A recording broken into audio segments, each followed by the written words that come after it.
Hola, ¿qué tal? ¿Cómo les va? Muy buenas tardes. Le damos la bienvenida a la última emisión semanal de Realidad Nacional, hasta la hora 16, como siempre, con análisis, noticias, comentarios, mucho más. Esperando por el duplex, como siempre, con Radio Internacional de Rivera de 14 a 15. Hoy es viernes, y en el arranque del programa, como cada viernes, recibimos el análisis de nuestro querido amigo, el doctor Alberto Scavarelli. El gusto de saludarte, Alberto. Buenas tardes. ¿Qué tal, Iván? ¿Cómo están todos? Un gusto para mí, como siempre, en este tiempo lluvioso. Sí, cierto, sí, sí. En todo el país, ¿no? En el norte cayó mucha agua, realmente va para preocuparse. Sí, empieza el mismo ciclo que tantas veces hablamos, ¿no? Que ya habíamos vivido en su momento personalmente cuando hicimos una sequía muy fuerte. El presidente dispone las líneas de crédito para hacer tajamares, etcétera. Y cuando teníamos todo perfecto, a las 2 semanas empezó a llover, que se inundó todo. Y de todo lo que estaban anotados para hacer el plan que tenían créditos muy favorables, quedaron 3. No me olvido nunca o algo así. Bueno, ahora ya no nos acordamos más que hay sequía. Y bueno, sigue la historia, ¿no? Ahora empezaremos a pelear contra la inundación. Y Claro, así es la vida, ¿no? Así es la vida. es así. El productor, sobre todo, como me decía uno de ellos, nosotros nos despertamos y nos acostamos siempre mirándose al cielo. Y sí, porque además vienen ahora todo el tema de los cultivos de primavera, es decir, es todo un tema todo esto, y sobre todo Uruguay, bueno, toda esta región, que con el tema de todo el tema de la guerra, etcétera, está todo el problema de los granos, que tienen una gran oportunidad en el mercado internacional, ¿no? O sea Claro. que, en fin, seguramente se van a ir encontrando las mejores soluciones, ¿no? Sí, ahora Alberto, te pregunto, estamos viviendo situaciones realmente calamitosas en la región. Río Grande del Sur, la zona del Hallado, con una cantidad de muertes y demás, o sea, ciudades que han sido arrasadas por las tormentas, pero del otro lado del mundo estábamos igual. ¿Qué va a pasar con todo esto? ¿Cómo se posiciona un país como el nuestro, que viene zafando de esta situación, que es un país productor y exportador por naturaleza, para justamente la demanda que puede venir en cualquier momento, porque estos países están, insisto, pasando verdaderas catástrofes desde el punto de vista climático?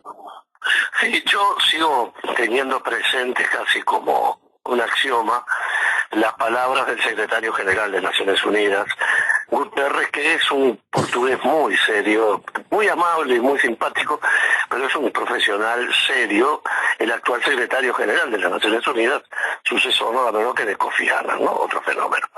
Y bueno, él salió públicamente como comunicado oficial de las Naciones Unidas diciendo que estábamos en una situación climática de desastre climático, incluso hablando desde el punto de vista de las temperaturas, calificándolo de modo ya aterrador realmente. Y bueno, estamos viviendo un mundo que se recalienta por un lado, con temperaturas imprevisibles, que realmente son espeluznantes. Me contaba esta gente, amiga europea y alguien de Dubái, que acostumbrados como están en Dubái a las temperaturas, no pueden creer el nivel de temperatura que están viviendo. Y bueno, y por otro lado, esos cambios violentos que se están produciendo, que van a tener efectos de todo tipo y por todos lados, hasta el color de los mares dice que están cambiando. Ahora, la pregunta tuya es muy importante porque uno no puede anticipar todas las situaciones, es imposible pensar que va a tener todo planificado para adelante. Pero está claro que estos desafíos también abren lo que se llaman ventanas de oportunidad. Y las ventanas de oportunidad pueden ser dejadas a lo que es la iniciativa de los productores, con su nivel de información, su capacidad de esfuerzo, en fin, la iniciativa que puedan tener personal o gremialmente, o el Uruguay tomarse este tema, que es como yo creo que hay que tomarlo, y sumar el conocimiento que existe universitario en el país, conocimiento científico, traer especialistas del exterior, enviar gente uruguaya para ver, técnicos uruguayos para ver qué está pasando, para tener un plan que nos permita ir acomodando nuestro sistema productivo a todo esto. Es decir, Uruguay por un lado tiene el tema del ganado, tenemos 3 cabezas, ¿cuántos? Son 12 millones, tenemos cuatro vacas para cada uno, más o menos, ¿no? El tema del ganado, que tiene un sistema de mantenimiento y de llegar a los pesos óptimos y después empieza lo deficitario. Y ahí la importancia de todo el sistema de los frigoríficos, que son la boca de salir del productor, del producto que es el ganado, cuando está a punto, antes de que empiece a perder peso y sea más caro, tener más costos de origen, y la posibilidad de cómo se coloca en el exterior. Está claro que Uruguay no está teniendo suerte en ese aspecto y es evidente que los frigoríficos son los que están concentrando la faena y lo colocan en el marco de acuerdos que tiene el Uruguay hace tiempo, pero no en situaciones absolutamente novedosas. Pero a lo que voy de fondo, que me parece más importante, es que yo creo que tiene que haber un plan nacional al más alto nivel que establezca la planificación de la contingencia. A ver, me decían el otro día, hay cosas que ya sabemos. Las epidemias internacionales sobre enfermedades respiratorias, por lo menos, es un dato de la realidad, que se van a transformar, algunas son endémicas, o sea que van a quedar y se harán crónicas, o las otras que son las evoluciones que van teniendo los mismos procesos. Bueno, para eso Uruguay tiene que estar pegado como una estampilla a la Organización Panamericana de la Salud y la Organización Mundial de la Salud, para estar en lo que se llaman las alertas tempranas. Por eso yo siempre me lamento tanto y me lamentaré que Uruguay no haya logrado una posición dentro de la Organización Panamericana de la Salud, no importa cuál de los tres cargos más importantes, en cualquiera, donde estando allí sentado, trabajando, se está enterando de lo último que hay sobre el problema y la forma de solucionarlo. Bueno, ya que no estamos allí, tenemos que tener a la mejor gente disponible para que esté muy cerca en el seguimiento de todos estos temas, que no son pocas cosas, digamos, no son pocas cosas. Y después lo que son las respuestas de adecuación, de definición, de rotación de suelos, el tema de cuál es la producción con mejor horizonte en función de la pérdida de horizonte de otras producciones internacionales. El tema de los granos, es evidente que a partir de la guerra de Ucrania y Rusia, son las zonas más importantes, de las más importantes del mundo en materia de exportación de granos y, atención, Rusia de fertilizantes, que no, por favor. Entonces digo, frente a esto creo que no cabe, no digo la improvisación, creo que ni siquiera es justo que la gente quede expuesta, por bueno que sea el nivel del productor, a no tener el país un respaldo de una posición asumida como colectividad científica en el país, aportando para que la decisión práctica, comercial, empresarial, esté apoyada con estos criterios, ¿no? Yo veo la región y realmente me preocupa enormemente, pero también uno nota que en muchas regiones, Brasil es un ejemplo, hay una improvisación manifiesta, digo, ¿no? Sí. Bueno, entonces me parece que de eso tenemos que aprender, y yo creo que si no lo logra Uruguay, como digo siempre, con la calidad de nuestro suelo, la calidad de nuestra gente, ¿por qué no decirlo? Un sistema político que podrá discutir mil cosas, pero que llegada la hora de la hora es absolutamente sensato, salvo contadas excepciones que no definen la situación, con una capacidad científica muy importante, diría yo, desproporcional para la capacidad de Uruguay desde el punto de vista de cantidad de población y recursos.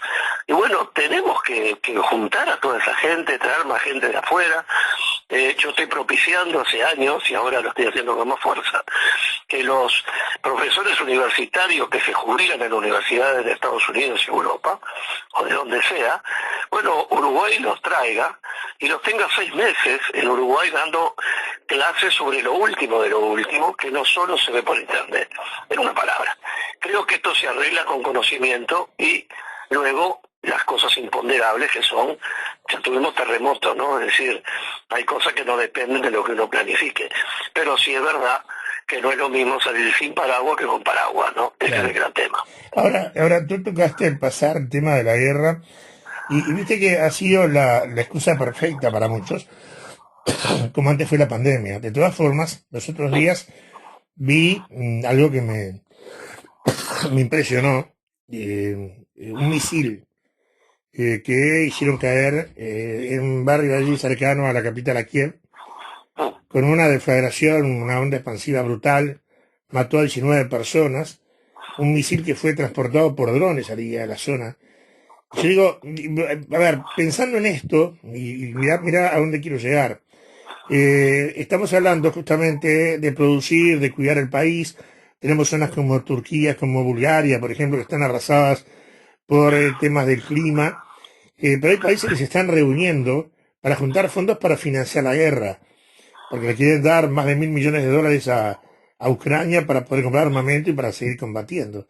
¿Cuándo se termina todo esto y de qué forma? Sí, las cantidades transferidas por la OTAN, léase, Unión Europea y Estados Unidos a Ucrania, son cientos de millones de dólares a esta altura, con una industria armamentística que ha tenido un proceso muy complejo, porque miren qué interesante para tenerlo presente, que a mí me costó entenderlo cómo funcionaba. Cuando comienza la guerra por Ucrania, los países de la OTAN, cada uno le transfirió equipo militar que tenía archivado, por decir de algún modo, ¿no? No eran los últimos modelos. Pero muchos países que no son centrales en la OTAN y en la Unión Europea se vaciaron prácticamente de su armamento más antiguo, algunos tenían décadas, con cargo a que la OTAN les repusiera ese armamento que estaban cediendo. Es decir, yo doy un tanque del año 70 a Ucrania y ahora espero que me den un tanque del año 2020, ¿verdad? Ahora, esos tanques hay que hacerlos porque Estados Unidos no puede deshacerse de todo lo que tiene, y ahí hay que ponerse en la cola de espera, y ahí surgen datos como que Alemania hoy, que a mí me preocupa mucho por la derechización extrema que hay en algunas colectividades alemanas, que son muy peligrosas siempre, como en cualquier parte del mundo, Alemania va a poner 300.000 millones de euros para equipamiento militar. A ver si nos damos cuenta. Es poner hacer 1.000 kilómetros con una pila de 300 millones en cada kilómetro, ¿no? Es decir, son sumas que uno no logra imaginar físicamente. Claro. No lo logra imaginar. 300.000 millones de euros para equipar solo Alemania, que a partir de tener los acuerdos con Rusia por el combustible, por el petróleo y el gas, había estado en un estado de bastante quietud en ese tema, y todos recordamos a Trump diciendo, si ustedes quieren tener defensa, pongan ustedes por lo menos el 2% de su PBI. Europa no llegaba a poner el 1%, en algunos países menos, en equipamiento militar, y cuando las papas quemaban iban a buscar a Estados Unidos, que invierte 5 veces esa cantidad. ¿A dónde uno va con estos temas? Es que evidentemente hay un nuevo mapa militar. Las bombas tácticas nucleares, me contaban el otro día, gente que está en esto, las bombas tácticas nucleares son las de menor capacidad explosiva, comparada con lo que son las megabombas que hay en este momento, ¿no? Y las bombas tácticas siempre se pensó que en algún momento podían ser usadas como demostración por parte de Rusia. Pero me decía esta persona que sabe mucho de estos temas, me decía, mirá, no ha sido necesario que lo hicieran, porque están utilizando bombas de tal capacidad explosiva, medida en lo que es capacidad de explosión, bueno, que en realidad no tiene sentido tirar una bomba que tenga efectos nucleares cuando la capacidad de daño es casi la misma. Y el otro tema es que es evidente que para la precisión que tiene el armamento, a ver, estamos poniendo, la India puso un robot en la superficie de la Luna, a ver si nos entendemos. Es decir, de la India hay que hablar, yo vengo hablando hace tiempo, tenemos ahí un embajador excepcional, Alberto Guani, hoy estuve en contacto con él, digo, la India es un mundo aparte, el país más poblado del mundo en este momento, con una capacidad tecnológica impresionante, pero lo que pone en evidencia lo que significa lo que lograron ahora en la Luna. Turquía, otro país que puede tener 1 millón de dificultades, pero es una potencia militar gigantesca, fabricante de armamentos de última generación o casi de última generación. Ahora, la realidad de todas estas cosas es que el panorama futuro ya nos colocó, incluso en esta parte de América, en una tristísima situación de carrera armamentística. Hoy Chile se está armando, Brasil se está armando, Colombia se está armando, Uruguay a su medida, Argentina a su medida, en fin, faltándonos tantas cosas esenciales, entramos en una carrera armamentística en esta América Latina que debiera darnos vergüenza que entráramos en este tema, porque además toda la capacidad militar aplicada frente a una guerra moderna tiene poca chance, seamos claros. Pero partiendo de ese punto, lo que sí llama mucho la atención, y tú lo decías, fallecieron 15 personas, 20 personas, que muera uno ya es dramático, pero para el armamento que se está utilizando, la precisión que tiene el armamento y la cantidad de población civil afectada, a mí me cuesta creer que solo mueren 15 personas cuando cae una bomba o hay esos explosivos de racimo que queda minada toda la zona. Yo creo que algún día cuando se haga el inventario tétrico de la cantidad de personas que murieron o fueron lesionadas graves, nos vamos a caer de espalda como pasa habitualmente en las guerras, ¿no? Uno no debe olvidarse que si bien la información hoy por suerte es mucho más fluida en tiempo real, bueno, se supone que el mundo no supo que había campos de concentración prácticamente hasta el final de la guerra y habían 6 millones de judíos muertos, ¿no? Es decir, para nombrar a algunos. Entonces digo, la guerra esconde muchísimas cosas y lo primero que esconde son los muertos. Por eso digo, creo que toda esta carrera armamentística es delicadísima, se están experimentando armas todos los días y han descubierto algo increíble, que con un dron que le sale $50.000, $100.000, pueden destruir un equipo que vale $10 millones, ¿no? Claro. Entonces, hoy la guerra es eso también. ¿Cuánto gasto en romperle al otro lo que vale 30 veces lo que yo estoy gastando? Claro. Y ni hablemos la precisión de un bombardeo. Está claro que, así como Ucrania trata de tirarle un dron al Kremlin, Moscú, bueno, es obvio que si Rusia decidiera poner un misil en el dormitorio del presidente de Ucrania, puede ser que le erre con uno, pero le pega con 4. No hay que olvidarse que a Gaddafi le pusieron un misil hace muchos años por la ventana del dormitorio, digo, ¿no? Entonces, así que esto, yo la verdad que esto tiene que terminar de algún modo, y ni va a terminar con Rusia volviendo donde estaba antes, ni OTAN puede pretender poner armas en la frontera, porque eso no va a haber una transacción posible, ¿no? Ahora, ¿esto cierra? De gente, ¿no? Sí, ¿esto cierra o abre mercados? Bueno, es una pregunta crítica, porque seguramente en materia de granos puede abrir mercados si es que la guerra no termina, porque si la guerra termina, todo el territorio, la llanura de Ucrania, que hasta donde se produce la mayor cantidad de granos en Ucrania, la más importante del mundo, tendrán que limpiar toda esa zona que está llena de minas y llena de explosivos.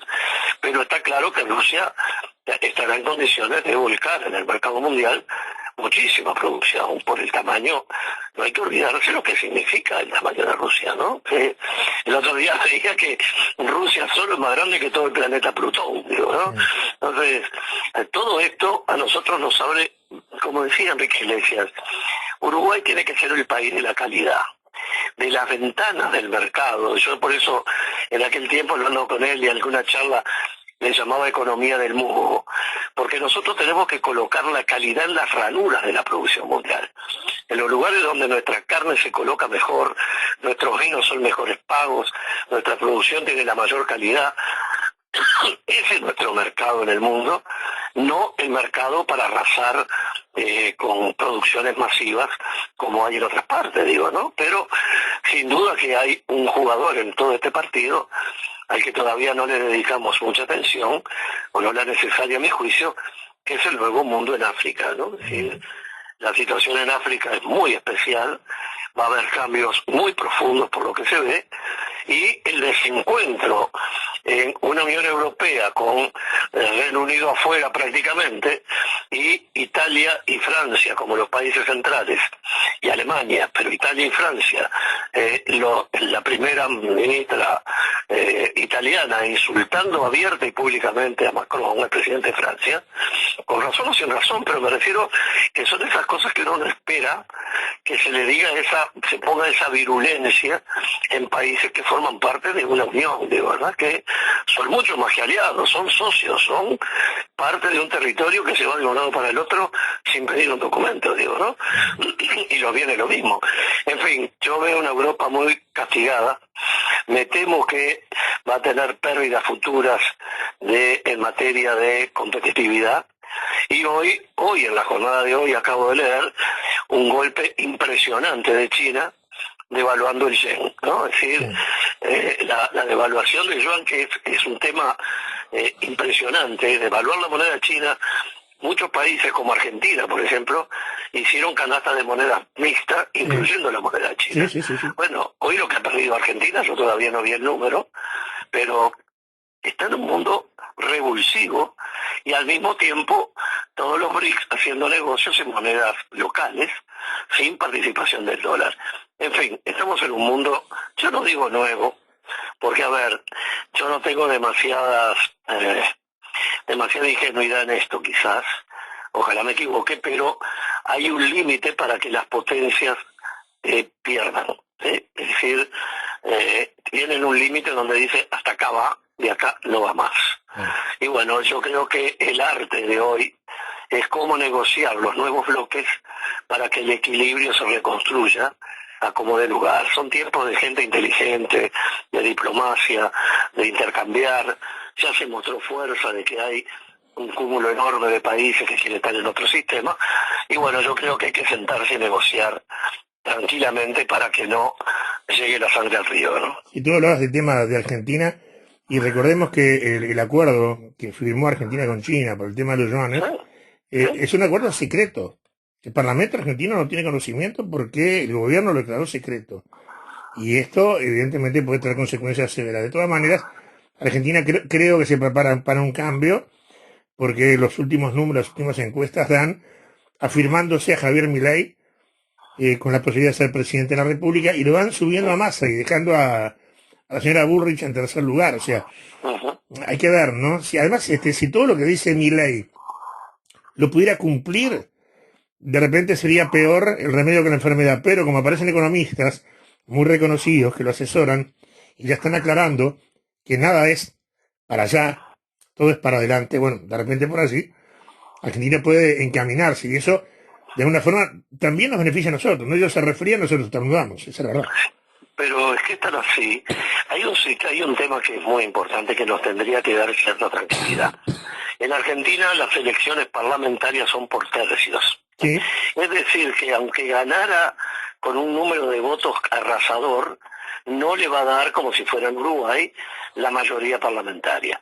Es decir, que podrá ganar un tercio como máximo si gana el 100%. Quiere decir que las reformas que él propone, de cualquier color, son todas reformas que requieren ley para aprobarlas, por más que la presidencia argentina tiene algunos instrumentos que Uruguay no tiene en materia de órdenes ejecutivas. Pero a lo que voy es que la tranquilidad, en una palabra, la vida social, política, económica, no resiste los ángulos rectos a toda velocidad. Correcto. La curva tiene que ser progresiva, progresista, como quieran llamarse. Cuando se da el ángulo recto hay un montón que se revientan contra la pared contraria por inercia, y quien quiera hacer cambios tan rápidos solo se puede hacer con una revolución y muros y fusilamientos, porque es muy difícil que alguien haga todo lo que quiere de un día para el otro y se sostenga. Yo creo que no tiene la capacidad, tengo la convicción total de que no va a tener la capacidad legislativa de alterar la estructura básica argentina, que no creo que sea el problema de la Argentina. Yo no creo que el problema esté en si tiene Banco Central o no tiene Banco Central. Digo, yo creo que el problema es otro, pero sin duda es un tema de confianza, de la creación de la mística de una comunidad que ha tenido siempre gente destacada en todos los terrenos de la vida humana, y que le hace falta salir de este espíritu colectivo casi patotero muchas veces, donde se lleva al mundo por delante, porque el mundo es demasiado grande y sigue siendo ajeno, ¿no? Por lo tanto, yo tengo confianza que, por no poder, gane quien gane, ninguno va a poder dar una vuelta en ángulo recto. Y bueno, las encuestas están fracasando en todas partes, vamos a ser francos, porque en climas recalentados nadie quiere decir la totalidad de lo que piensa, pero el hecho concreto es que en el acierto o en el error, hasta que no se sepa el resultado, es difícil, pero sí sabemos que nos va a tener así ganara por el 99,99 de los votos, no va a tener mayoría parlamentaria. Y sin mayoría parlamentaria, los cambios siempre son construidos desde el acuerdo. Y eso es una garantía, en el fondo, para todos, Claro. también para Uruguay, ¿no? Ellos tienen igual el DNU, ¿verdad? Sí, Que claro. es un decreto de necesidad, o sea, Sí, claro, también claro. puede gobernar ¿no? así y en algún momento algún presidente lo ha hecho, ¿no? Claro, pero ese mecanismo que es el que hablamos de los poderes que tiene un presidente de Argentina, también están sometidos a lo que el Parlamento disponga sobre la vigencia de esa norma. Por lo tanto, hay un contrapeso, porque son medidas de urgencia, y si realmente tiene un Parlamento 2/3 en contra, bueno, la cosa no es tan sencillo poderlo sostener. Y tampoco los cambios profundos pueden ser hechos todos por ese instrumento, digo, ¿no? Pero es lo que tú dices y lo que yo decía. El sistema constitucional argentino tiene un sistema presidencial mucho más fuerte que el nuestro y que deriva de una posición histórica totalmente diferente. Es decir, el líder máximo de la historia política uruguaya era José Valle Ordóñez y quería un colegiado.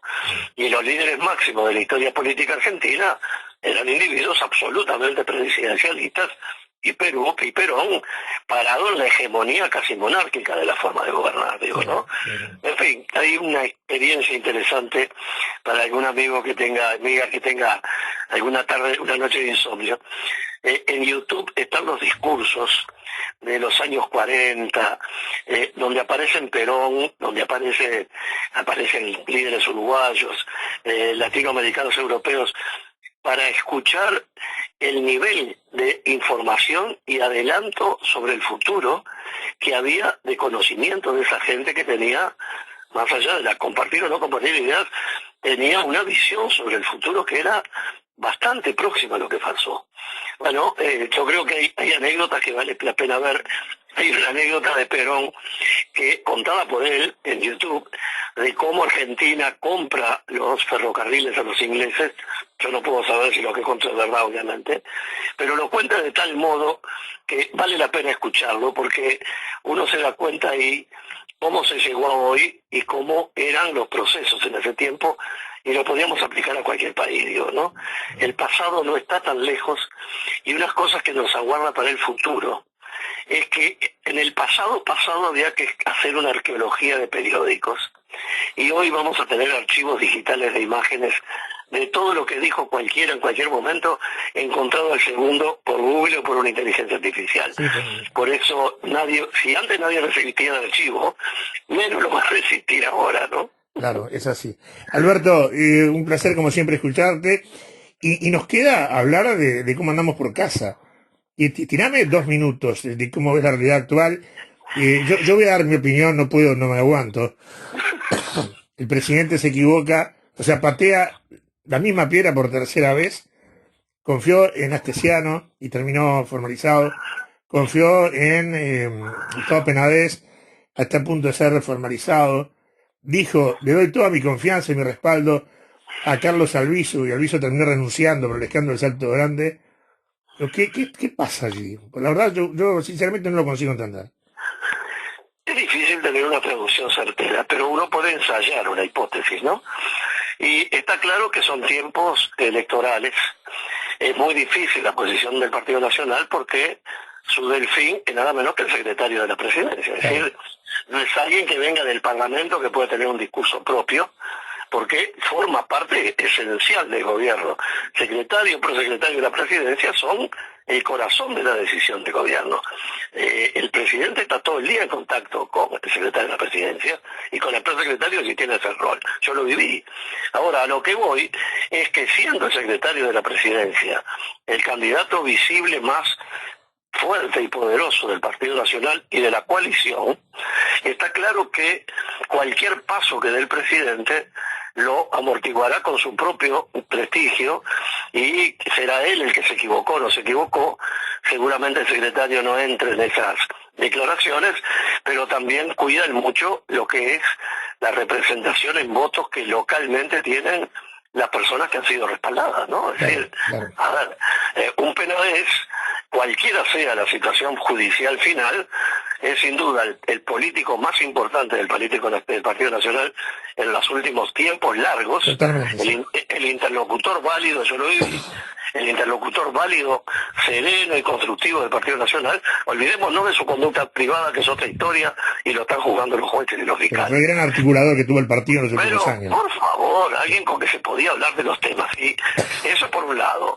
Y pensemos lo que significan los cambios de ministros de la coalición, los movimientos de los jefes de policía y jerarquías, con lo que repercuten en la estructura policial, con todo el peso que tiene, y lo que son las situaciones de los intendentes, que se agrupan o no se reagrupan en una fórmula que parece querer cerrarse con el secretario de la Presidencia y la señora Raffo. Todo indica que se está trabajando en esa dirección, quedando alguien como la vicepresidenta actual, que tiene mucha capacidad política y que no sabemos cómo terminará siendo la operación política final con los intendentes. Por eso digo, el problema del presidente no es poco, y también hay una etapa dificilísima, que es cuando el presidente tiene que dejar espacio para que el precandidato comience a hacerse visible, y las cámaras y los micrófonos inevitablemente cambian de dirección.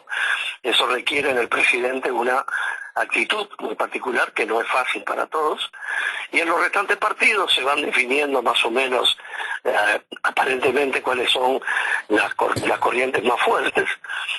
La semana que viene capaz que podemos analizar algo sobre esta nueva resolución sobre las alianzas en el frente, que hay tanto para decir en eso, Sí.